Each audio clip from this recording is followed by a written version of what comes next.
Everyone had a cup of tea, coffee? Those who did not grab a cup of tea or coffee, lift your hand up. There will be a punishment for these folks.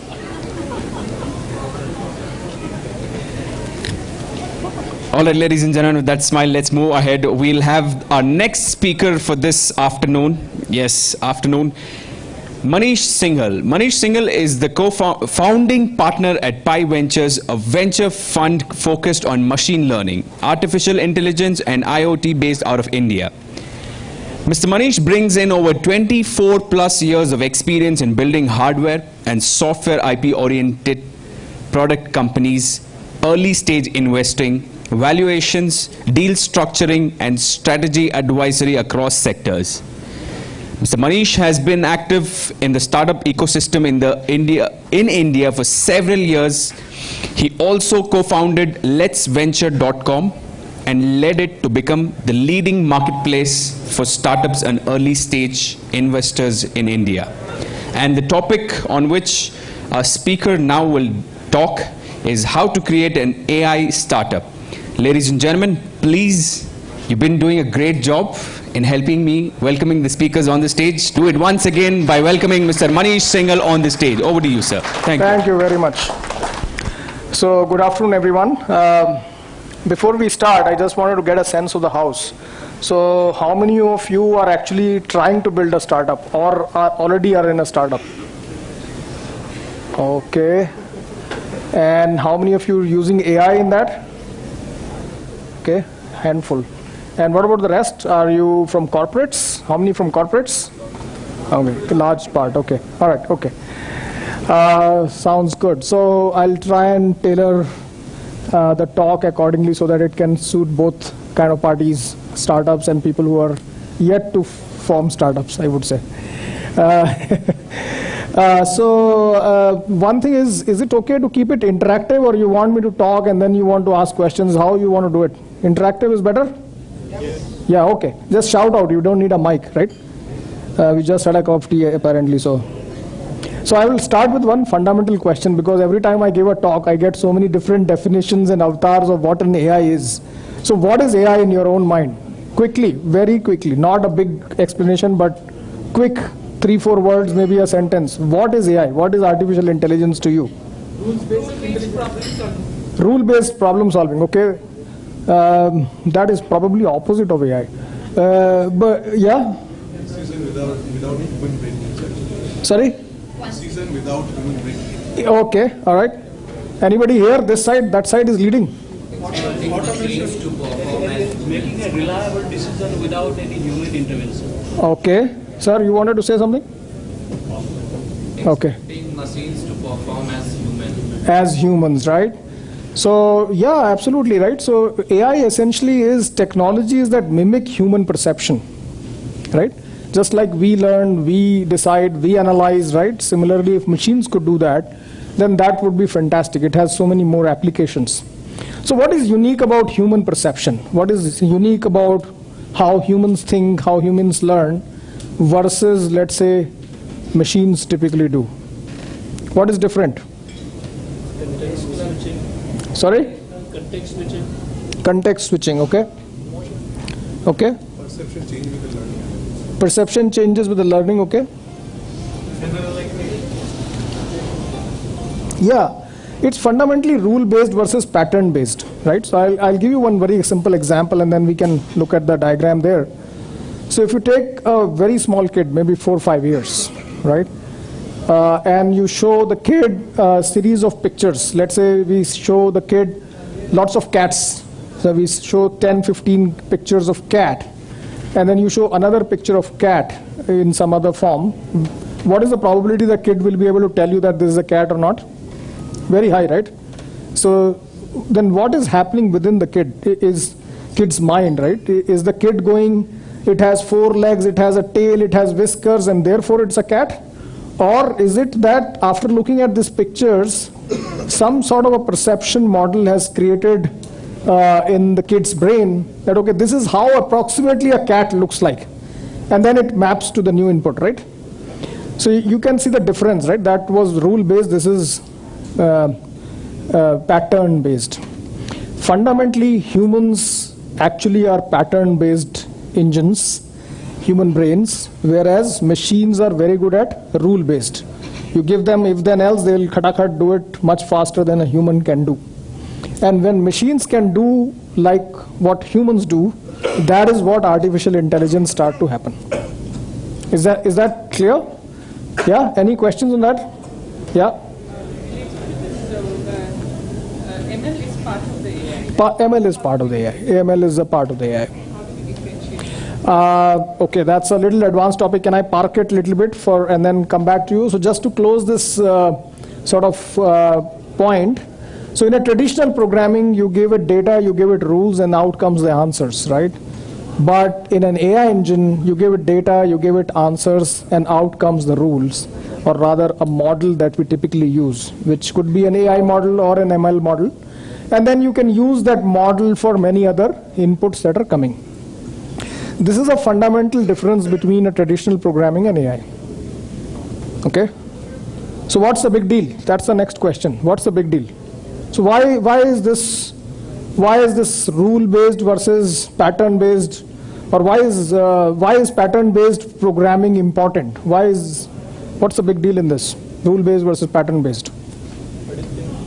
Okay, there could be a prediction, yes. I think rules can also predict. Sorry? It can be more than. It can be more dynamic, yes. It can be more adaptive, right? So in other words, right, let's put it this way. Sure. So if you take any real-time system, like I'm trying to do Google Maps, go from here and there, things are changing. The atmosphere is quite dynamic. And what happens is in a rule-based system, it's easy to distinguish between 0 and 1, let's say. But a lot of situations that you have to make decisions are or lie in the gray area. Like every day we are dealing with so many gray area we make decisions. Machines typically have a limited area. So rule-based system, in other words, will get limited by the rules you have defined, right? Whereas a pattern-based system can theoretically keep learning infinitely, and based on new patterns can make new rules. And therefore, in a gray area decision making, a pattern-based system is likely to outperform a rule-based system in many ways. Is that intuitively understood? That is the power of AI. And when you start to use this in engines, right, you suddenly have a lot more dynamic, as Sir said, lot more real-time, lot more contextual, lot more adaptive, a lot more core closer to the need of a system than a rule-based system, right? And that's why AI is making a lot of meaning in different areas that you are applying it. Okay? Is that sort of making sense? Okay. So let's now shift to the topic. Having laid the foundation of what AI is, so how do you create, or in other words, some of you who are working in organizations, how do you use AI in your system? I think I'll just give you very simple pointers, and obviously there is a lot of complexity in it, but if we can answer the simple questions first, the complex questions hopefully will become clear as we go along.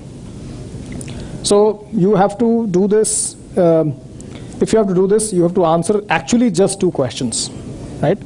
The first question you need to answer when you're creating an AI startup or an AI system or trying to use AI in an existing system is why, right? The why question. Why do you want to use AI? Do you want to use AI because all other people are using it? You want to use AI because every day there is a new article on AI in paper? Or what is the core fundamental reason? As a startup especially, you know, every investment pitch we get, whether it is an AI or not, it talks about AI. So it seems to be a little bit of a buzzword these days, right? So what is the fundamental reason that you would use AI? I think that is the most fundamental question you want to answer that. So it could be like a lot of reasons that we talked about in the beginning. It could be because you need more adaptability. It could be because you need dynamic decision making. It could be several of those reasons. But mind you, all those reasons will have an answer in a rule-based system also. Does that make sense? Right? Because they are also doing some job. So the critical question to ask between why AI and why not AI is actually what I call is a concept of 10x factor, right? So I'll give you a couple of examples or here also to map it, right? So what it means is that if I use AI in my system, it should give me something which is 10x better than what the state of the art can deliver today, right? 10x means a orbit apart, hatke, you know, so that you are kind of very separated from the current solutions out there in the market. It cannot be for an incremental innovation. If you use it for an incremental innovation, then it will not worth the time and effort. It has to be a disruptive difference that it makes to your solution. So just to give you an example, we have invested in a company called Niramai. They do breast cancer screening. So, this is not very common knowledge, but 1 out of 2 women die in India after detection of breast cancer. So once you are diagnosed with breast cancer, after that, the fatality rate is 1 out of 2, which sounds very high, right? In the US also, which is a fairly advanced country, I would think, the rate is actually 1 out of 6, which I think is still bad, right? When we are talking about after detection. So why is this happening? It is happening because the current state of the art solutions, which typically start with an hand examination or a mammogram or an ultrasound, are based on detecting a lump in the breast, and then you figure out whether the lump is cancerous or not. And to detect a lump, it needs to be a certain size. So basically all the current methodologies, all of them, they are not able to detect cancer in early stages. So by the time it's getting detected, you're already past a couple of stages, and then there you have a limited options, right? So what Niramai does, Niramai has turned the whole model on its head. So they said, okay, we are not going to look for density, because density, we are not going to look for a lump, which is density, because lump does not mean cancer, right? Lump could be non-cancerous, malign or benign or cancerous, right? But what is cancer? Abnormal cell growth is cancer, right? So what they did is they've gone to a different way. They take a thermal picture of the area, and using thermal picture, because the cell activity is very high if it is abnormally growing, they're able to detect, using artificial intelligence, areas where the abnormal cell growth is above a threshold, and therefore they can detect breast cancer extremely early, very, very early, just when it is on the onset, right? Everybody is with me? So that is the kind of difference I'm talking about. It is not possible to do that. It's not possible to do that solution with rule-based. It's very difficult, because thermal images have lots of gradients. It's not very easy to read by human eye. So you need a lot of pattern recognition there. Yeah? So look for something. Look for that X factor when you're creating your AI startup or incorporating that in your existing solution, that AI should really make a disruptive difference to my solution and not an incremental. Yes, sir. So my first question would be like, because you are taking so early, what are the chances of false alarms and what is the propensity? Yeah. So that's a good question. That would be in a different direction than my talk, but I would answer that because that's going deeper in that. So what you do is you train your models so that, of course, you reduce the possibilities of doing that, but still you will get some. And therefore what happens is it's about a lot of cases go undetected. So at least if something is caught up, right, then you can actually follow some of the traditional methods to further confirm it, right? So that's how you cut it down. But if you don't know, like recently we had a case of a 17-year-old girl who had breast cancer, and at that early stage nobody is looking for it, you're not expecting it, there's no screening.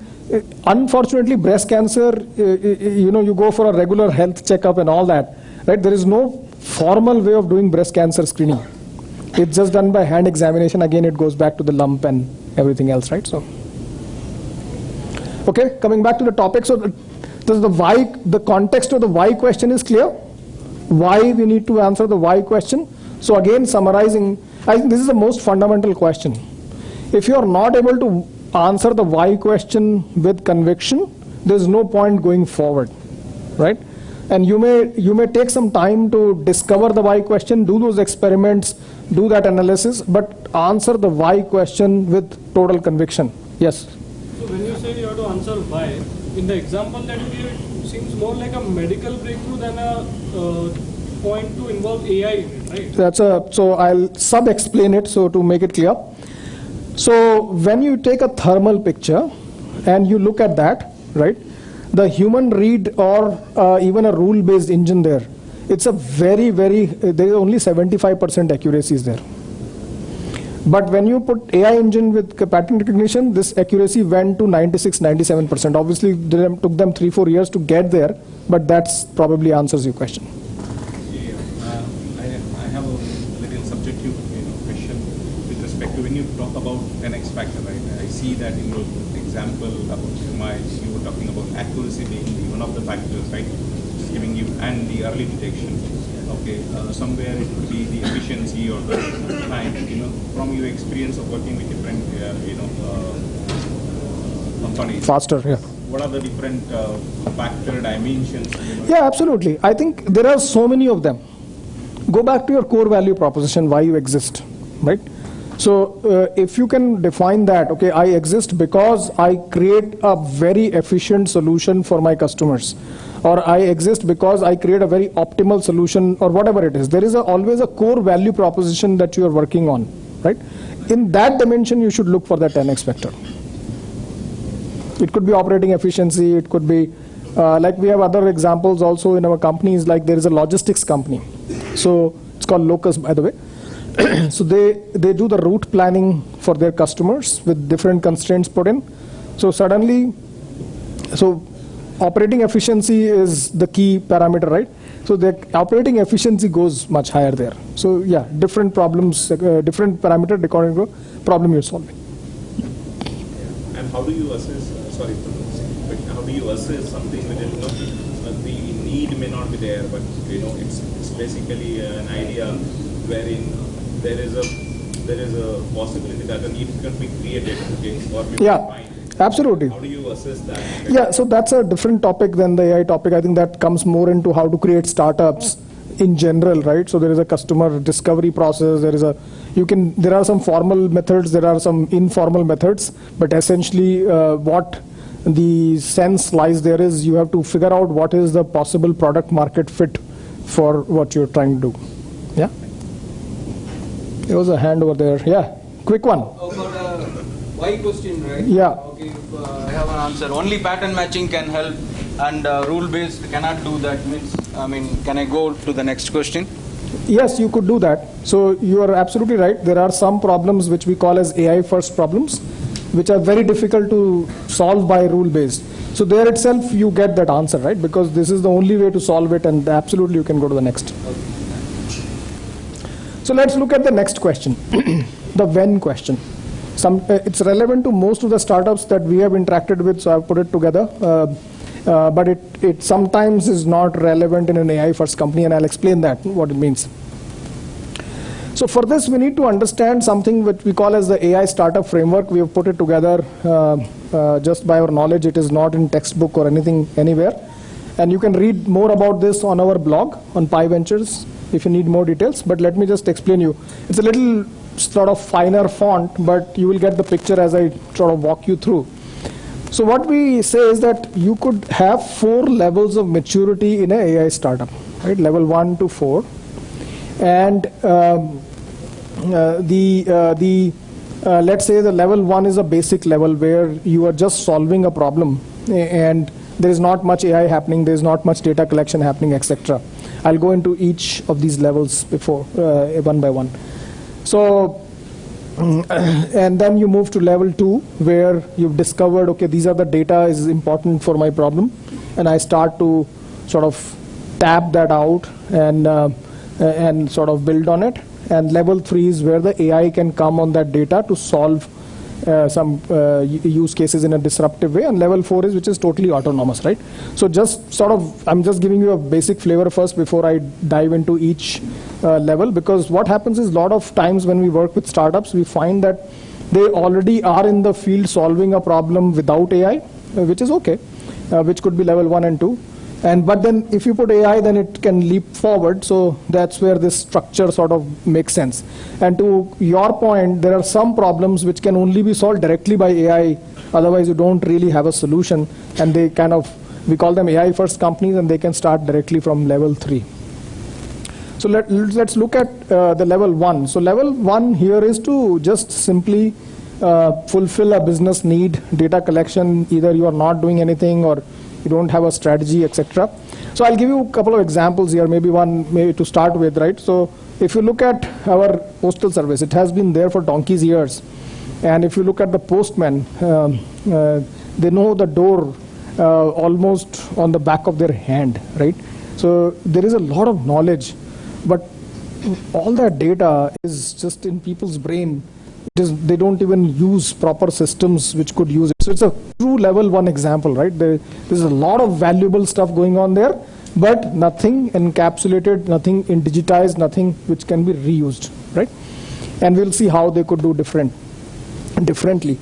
So now if you are at level 1 company, if you find yourself that you are at level 1, which is you're solving a basic business need, and then you need to find your way, let's say you want to incorporate AI, what do? You kind of sort of look at two things. Again, the why question is important, right? You got to figure out what kind of disruptive outcome I could create with using AI, the 10x factor. And the second is, okay, what data could possibly get me those answers, right? So I start collecting data. So in our postman case, it could be that, the people where they're going, they could have a mobile phone. When they deliver, they just put an app, they say, okay, delivered. So that address with the GPS location can get mapped. It's called geolocation. A lot of companies pay lots of money to Google to get that geolocation information, right? But then door-to-door information could have been stored, right? Which is years of data, which is not there yet. Today, Swiggy needs that data, Ola needs that data, Uber needs that data, and all they are creating themselves, right? So there seems to be something that could have been done with the data which has not been done, but they could do it starting from now. So just like that as an example, right? And you kind of possibly move to level 2. In level 2, the characteristic is, okay, you have an idea that, these are the data modules or the data sets that are important to create those kind of outcomes. And I am running some insight experiments. I'm running, okay, if this data, can I use machine learning, AI, etc., to create this outcome, and how valuable that outcome is. There will, in an AI system, there is a lot of experimentation. It's a bit of an empirical science apart from the theoretical aspect of it. So you need to run those experiments. You need to see whether you are able to create those outcomes which are valuable for your customers. So by the time you're in level 2, you could move to level 3 by figuring out and making it more precise. Okay, these are the data sets which are important for me. These are the models which are working for me. And then I can institute those, formalize those, and move to level 3. One of the biggest pitfalls we have seen in level 1, level 2, and level 3 companies is when they start collecting data, startups, sometimes they ignore the whole data privacy angle. And at small scale, you don't sort of see it. But as you start to scale, then those things sometimes become a problem. So, so it's important to take care of the data privacy issues and see what can be anonymized and used and what cannot be used, what can be used, what can be stored, what cannot be stored, etc. So it's important to thrash out your data strategy at level 1, level 2 especially. Yeah. And at level 3, the expectation is the AI is in works. You got the data streams, you got your models, and you're able to actually make them work in a system. And of course, there is a lot of systems require human intervention. In fact, as we are seeing a lot of companies using AI, there is an autonomous part to it, But most of the companies that we meet, there is a human in the loop, especially in healthcare. Especially in healthcare, there is always a human in the loop to make sure that the results are okay, not okay, whatever it is. In non-healthcare use cases also, that we are seeing a lot of cases where AI is helping the human to do a better job before becoming totally autonomous. And we do have some examples where it is totally autonomous as well. And at this stage, you can sort of keep maturing your models, make sure the feedback loop is working. Feedback loop is very important in building AI systems. So what it means is, okay, you got a model together, you're running it. When you're running it, based on the new inputs, you're getting the output. And whether that output is right or wrong, you could further enhance your training model with those real-time outputs, right? So the systems which have a natural feedback loop, they tend to sort of work better than an open loop system. Yeah, so these are the things you could figure out at level 3. And basically level 4 is a totally autonomous one, right? So this sort of, it's not a very sort of a numerical model, it's a very intuitive sort of model you could follow in sort of creating or figuring out your path to build an AI startup, right? Does that make sense? Okay. So that's all I had to say. I'll open the floor now for more questions. How is it related to when? So it is related to when, because depending upon which stage you are in, you could incorporate AI at the right stage and figure that out. Because it's not about when is not a weak question, it's a stage of the startup question. A stage of the startup question, because we've Now or 5 years later, not like that, because you could take 1 week to get into a stage versus. So we find a lot of companies wasting their time trying to get an AI model up, but they haven't figured out what their basic proposition is. They haven't figured out what the data will come from, what insights they will build. So they waste a lot of time in that. So might as well go. So the when question here is essentially how you could do it in a step-by-step fashion to make a solid AI system. Yeah. So I see a lot of startups which are similar. They are all using AI, Yeah. but they are all giving similar kind of solutions. Sure. And they run because there is a lot of demand in the market. Sure. And they all make money. Yeah. And after some time, some of them die. Some of them stay alive, maybe bought by Google or something. Right. So how to go into this race? Should we go Yeah. into that race, It's or a we good, should it's stop? a good question, right? So it is. So this question is irrespective of the AI question, right? Yeah. So even in the non-AI, the same thing is happening, right? So essentially here, what we have seen is that unless startups are able to create some sort of a moat, the moat could be in terms of algorithmic depth that you have, a kind of data access you have, kind of customer access you have. It could come in different forms, but unless that moat is there, then it becomes harder for startups to compete after a bit. And is it necessary to have a 10x factor? Can't it be a simply profit money? Yeah, so then you will run into Me Too problem much faster, right? Because then the 10x factor essentially is a way to describe a moat as well. Because 10x factor will take a lot of investment, a lot of time, because you have to research a lot. Depends, right? So yeah, I mean it will. So if you want to create a really stand out company which Right. can work for years, it is not an overnight job, right? Right. So our breast cancer company took 3-4 years of research before they were in the market. We have a blood analysis company which also did around 3 years of research before they're in the market. But should every startup go out to become a Google? I don't think so. Yeah, it is your choice. But if you don't do it, you don't also want to get killed next day, right? So it's your choice. Okay. Hi, this is Abhijit. Thanks for a wonderful presentation. This is good wherein you're talking about a startup wherein a few people are involved or a couple of teams are involved. When you try to incorporate it into one of the enterprise level solutions wherein multiple hundreds of teams are involved towards final outcome which would be delivered. Let's say, for example, healthcare, right from the admissions till the discharge, there are so many different things, claims and everything. And when you see that different teams, different features are at different stages, stage 1, stage 2, how do you kind of combine and provide a consensus to all the teams working together and provide a good experience? Yeah, I mean, see, I don't have too much insights into that because I have not solved those problems myself. So I will have little limited theoretical understanding of this. I think what you're talking about more is a stakeholder management rather than an AI problem, right? And that problem remains irrespective of AI. Like suppose I want to forget AI, right? I want to create a new thing and people are just fighting over it.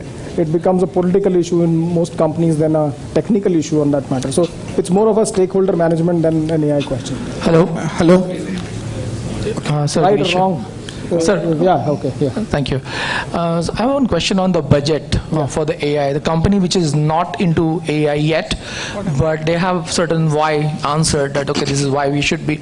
What is a typical budget that one should assign as a percentage to revenue for this new initiative? I can't answer in terms of percentage of revenue, but you have to see it slightly differently in my opinion. So if you already have some of the why questions answered, right, then you need to start figuring out the when and how and all that stuff.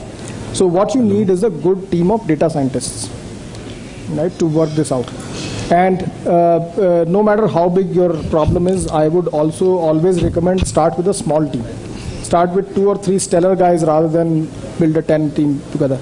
Let them do that initial work, right, and then build on that, right. So to answer your question, the starting point of that could be just 2 or 3 data scientists. Okay, and when does, so since this is AI startup, so what's the right time when we involve, say, PE investors, to your startup?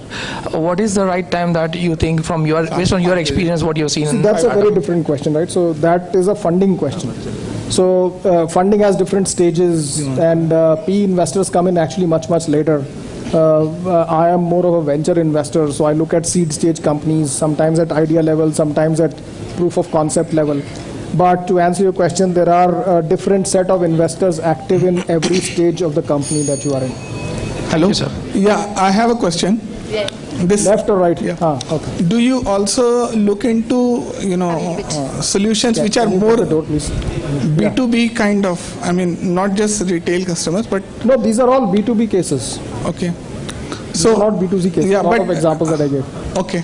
So especially the breast cancer one is a B2B. Right? B2B case. And so would you look for an anchor customer before anybody like you would even consider? Again, it's a funding question rather than an AI question. I'm trying to stick to the topic. Okay. But yes, typically we look for some proof points. Okay.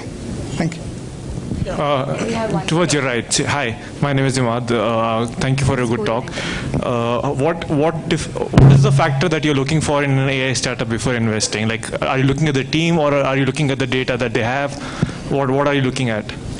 So I'll answer that question in 2 parts. One is some general factors that we look for, irrespective of an AI company, and then we look at some of the AI aspects.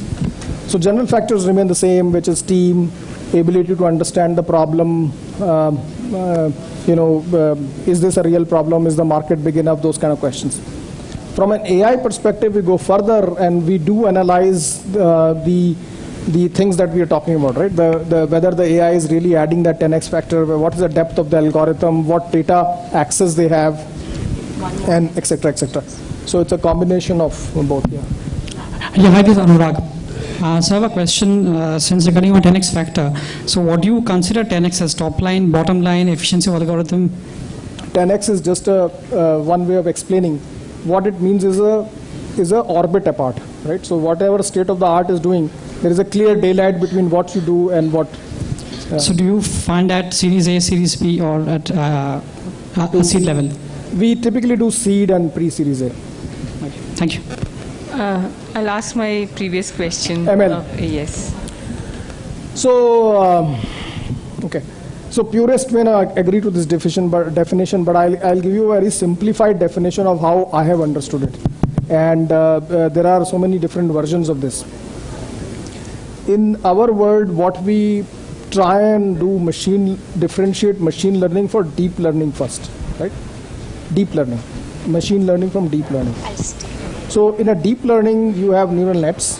You are, what we call is we don't design features. You sort of take a neural net, you give the data, and then let it learn itself and then use the outcomes.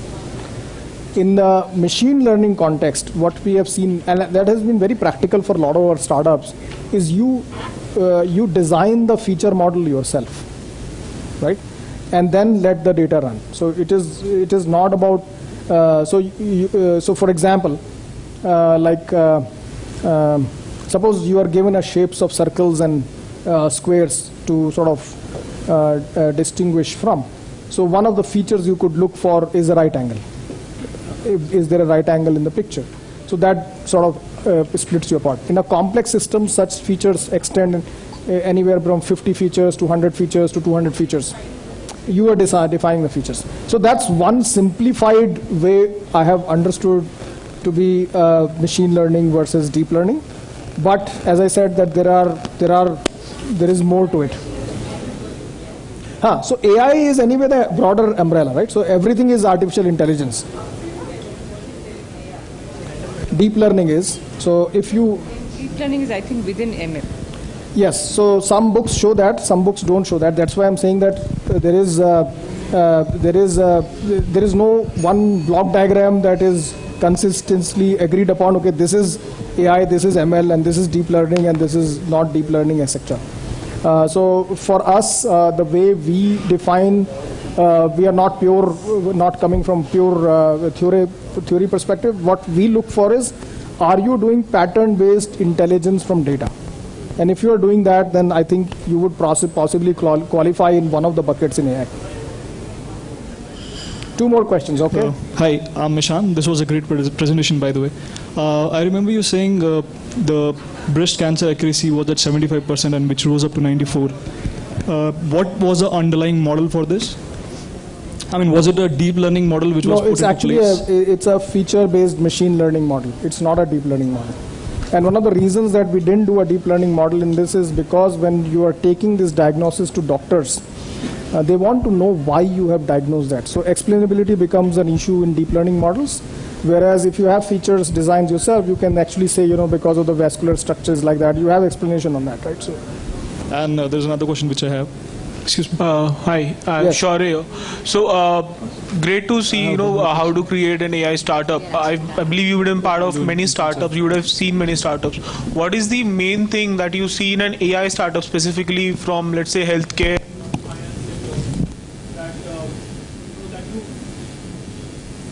That's okay, I can hear you. How do you approach the problem? So like your why question that says 10x factor. Initially, none of us have an idea what the impact is. So to answer that question, it need not be an AI startup. That's a general question of how do you create a startup, right? And it's a lot of iterative process in finding. You have a thesis, you go and sort of build something on it or test it out with some people, talk to some people, figure out whether that's a real problem to solve. Then you iterate over it. And then you sort of come up with a good problem solution statement. So that is irrespective of whether you are an AI startup or not. Well, sir, that'll be the last question online here, but offline, yes, any number of questions can be thrown at our speaker here. Right. He'll be happy. Thank you so much. Right. Thank you so much. That's Mr. Manish Singhal, ladies and gentlemen. And with this, we quickly move on to our last and the final speaker for this day. Chiranjeev Roy is the next speaker, ladies and gentlemen. Chiranjeev Roy is the Global Vice President and Head of Data Science and Engineering for Nissan Digital. He has over 16 years of R&D experience in applied statistics, artificial intelligence, big data strategy, and applied research in computer vision and advanced machine learning in Fortune 100 manufacturing, automobile, and financial services organizations with significant business impact by incubating AI innovation labs. And the topic on which our speaker will be talking is Beyond Self-Driving Cars, Artificial Intelligence for Complex Automotive Engineering.